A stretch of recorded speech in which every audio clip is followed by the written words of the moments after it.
on the COVID. He's out of the game. Eric Harris and Daryl Worley will be out of the game on the COVID. So that's tough on us. Derek practiced today, practiced yesterday, so did Mariota. We'll see what happens here tomorrow in terms of which way we go, but we'll have two quarterbacks prepared to play. And Henry Ruggs returned today. We gave him some reps.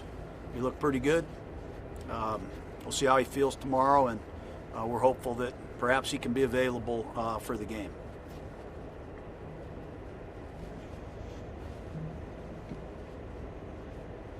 Go ahead, Jerry.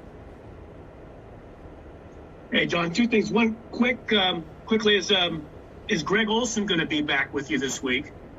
And two, one of the weirder things about this season that's been strange all along is your record home and away, and how well you've done on the way, and the record at home, and how big would it be to leave this stadium with a good feeling on Saturday night?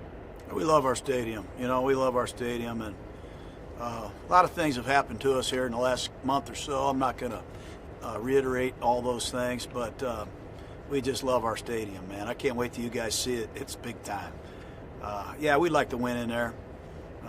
We're playing a great team, one of the hottest teams in the league, and we're going to have to play our best game of the year to win this. But that's an understatement. I forgot the first part of the question. What was it? Greg Olsen. Oh, Greg Olsen. He's done his time in quarantine, I believe, and there is a chance that he'll be available here tomorrow. And boy, I miss Greg. He's a big part of what we do. He's done a heck of a job virtually, helping our team and helping our quarterbacks and our offense from his domain. John, as it relates to Morrow and Harris, are those protocols for contacts, or are they out, or what? Can you even shed any light on that? I'd rather not get into it. Probably a little bit of both. Bottom line is, it's the story of the day right now. Two safeties, two linebackers. Cleve Farrell not going to play, and very disappointed in all that. But it was great to see Damon Arnett on the practice field. I didn't bring his name up earlier.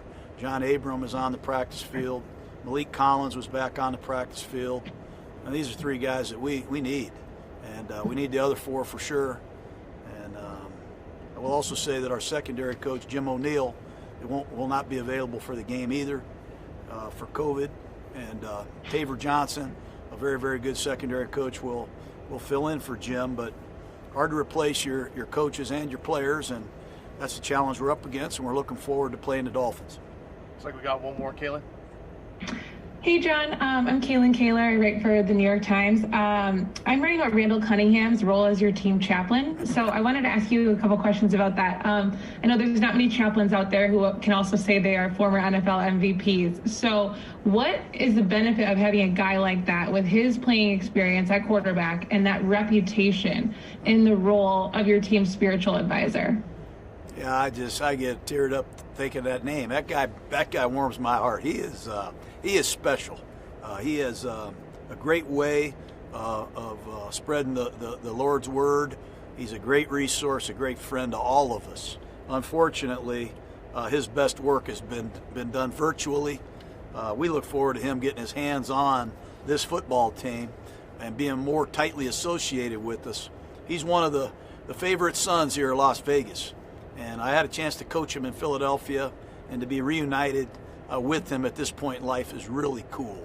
But I can't wait to sit in his service and hear and watch him live do what he does great. So, I'm glad you brought that up. He's a big part of this team, and certainly, my football career. He's a good friend. Got two more, Coach. Willie All and right. Vic. John, last month we talked about how Thanksgiving and football are somewhat synonymous. For Christmas, you have any, looking back over your career, coaching or playing, just any special moments that stand out around this time, or that maybe on this day, the game you coached or played in? And second part is just with everything that's gone on this year itself, and is it is it sort of nice to, even though it's a day before a game, to sort of have that day to reflect and add some positivity, maybe going into Saturday, just like I said, with everything that everybody's endured this year? Yeah, I've had a lot of great memories of football. Playing football in the morning in the field with my brothers and getting the neighbors going and all that stuff, and then having a big Christmas dinner. Those are great memories.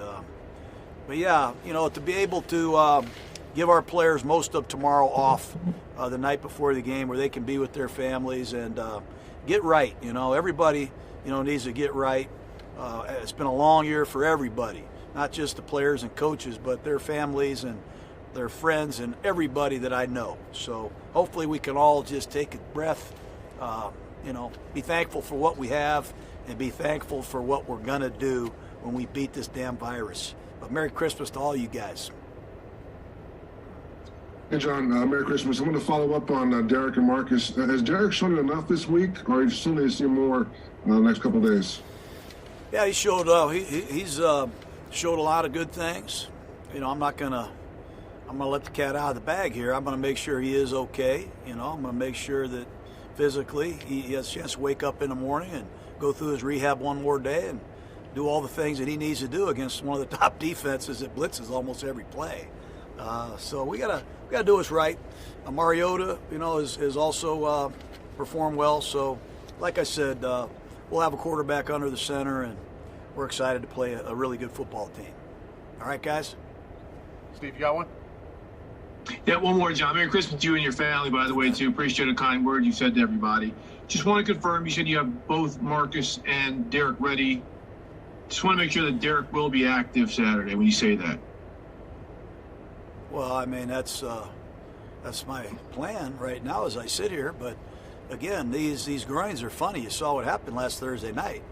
He's running to his right, and I didn't see him the rest of the game. So I'm not going to say anything other than I'm optimistic.